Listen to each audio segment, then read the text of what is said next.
નમસ્કાર, આપ જોઈ રહ્યા છો નેશન પ્લસ ન્યૂઝ. હું છું આપની સાથે હેતલ ગોયલ. સુરતના રિયલ એસ્ટેટ જગતમાંથી એક દુઃખદ સમાચાર સામે આવી રહ્યા છે, જેમાં જાણીતા બિલ્ડર તુષાર ઘેલાણીએ જીવન અને મરણ વચ્ચેની જંગ હારી ગયા છે. ગત તારીખ 1 ફેબ્રુઆરીના રોજ પોતાની જ રિવોલ્વરથી આપઘાતનો પ્રયાસ કરનાર તુષાર ઘેલાણીને ડોક્ટરોએ બ્રેઇન ડેડ જાહેર કર્યા છે. સુરતના જાણીતા બિલ્ડર તુષાર ઘેલાણી, જેઓ છેલ્લા 4 દિવસથી હોસ્પિટલમાં સારવાર હેઠળ હતા, તેમનું નિધન થયું છે. 1 ફેબ્રુઆરીના રોજ તેમણે પોતાના નિવાસસ્થાને લાયસન્સ વડે રિવોલ્વરથી માથાના ભાગે ગોળી મારી જીવન ટૂંકાવવાનો પ્રયાસ કર્યો હતો.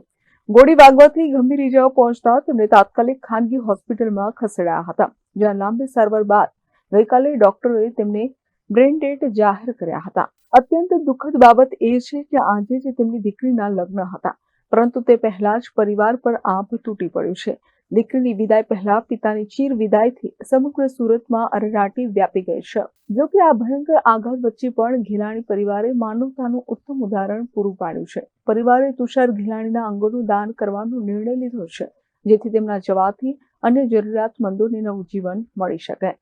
Report nation plus news Surat. સમાચારોના સતત અપડેટ મેળવવા માટે અમારી નેશન પ્લસ ન્યૂઝની યુટ્યુબ ચેનલને સબસ્ક્રાઇબ કરો, બેલ આઇકન દબાવો અને જોડાયેલા રહો ફેસબુક, ઇન્સ્ટાગ્રામ અને ટ્વિટર પર.